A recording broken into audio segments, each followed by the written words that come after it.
ప్రియమైనటువంటి దేవుని జనాంగమా, మీ అందరికీ కూడా ప్రభు పేరిట శుభములు కలుగునుగాక. మరి ఈరోజు ఒక చాలా ప్రాముఖ్యమైనటువంటి అంశం మీద మీకు చెప్పాలనుకుంటా ఉన్నాను. దయచేసి అందరూ కూడా స్కిప్ చేయకుండా మొదటి నుంచి చివరి వరకు కూడా ప్రతి విశ్వాసి, ప్రతి పాస్టర్ కూడా ఈ యొక్క వాక్యాన్ని విని దేవుని వాక్యానుసారంగా మీ యొక్క కాపరి తత్వం లేక యాజకత్వం అనేది ఉండాలి గనక మీ అందరికీ తెలిసే ఉంటుంది. కానీ నేను మీకు జ్ఞాపకం చేయాలని ఆశపడుతూ ఉన్నాను. యాజకత్వము లేక కాపరి తత్వము, పాస్టర్ అనేవారు బైబిల్ ప్రకారంగా ఎలా ఉండాలి అనే విషయం ఈరోజు మనము తెలుసుకొనబోతున్నాం. యేసుక్రీస్తు ప్రభువారు మాదిరిగా మన మనస్సు అనేది పాదిరి గారి మనస్సు ఉండాలి.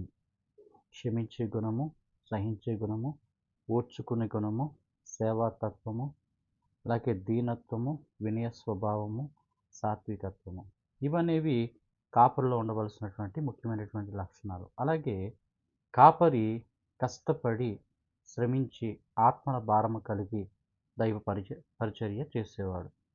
పాస్టర్ అంటే జీతగాడు కాదు. పాస్టర్ గారు అంటే దేవుని కొరకు సమస్తమును త్యజించి క్రీస్తును వెంబడిస్తూ అనేకులను వెంబడింపచేసేటువంటి మాదిరి కలిగినటువంటి వారు నిజమైనటువంటి పాస్టర్ గారు.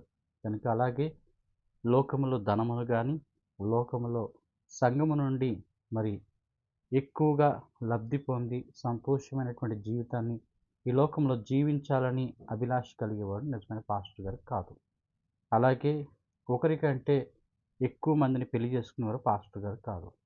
అలాగే లోక సంబంధమైనటువంటి విషయాల మీద మనసు నుంచేవాడు నిజమైన కాపరి కాదు.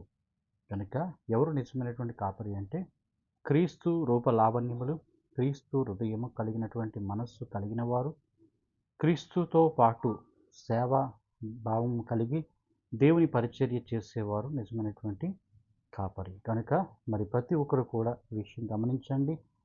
మీరు వెళ్ళే సంఘ కాపరులు ఎవరైతే మీ సంఘాల్లో వెళ్తున్నారో ఆ కాపరికి ఇటు లక్షణాలు ఉన్నాయో లేదో ఒకసారి గమనించి, ఒకవేళ అవి లేకపోతే మీరు దేవుని యొక్క లక్షణాలు, దేవుని యొక్క రూప లావణ్యములు, దేవుని యొక్క సహనము, ఓర్పు, ప్రేమ, క్షమాపణ, వినయము, విధేయత, సాత్వికత్వము ఎక్కడైతే ఎవరిలో అయితే పుష్కలంగా కనిపిస్తాయో వారిలో ప్రభు ఉంటారు. వారి యొక్క నడిపింపు కూడా ప్రభువుని బట్టి జరుగుతుంది. ఇహలోక సంబంధమైనటువంటి వ్యవహారము కాక ఆధ్యాత్మికమైనటువంటి అనుభవం కలిగినటువంటి పాదరుల దగ్గరికి వెళ్ళి నేర్చుకొని దేవుని యొక్క దీవెన పొందండి. దేవుని దీవించును గాక. ఆమేన్.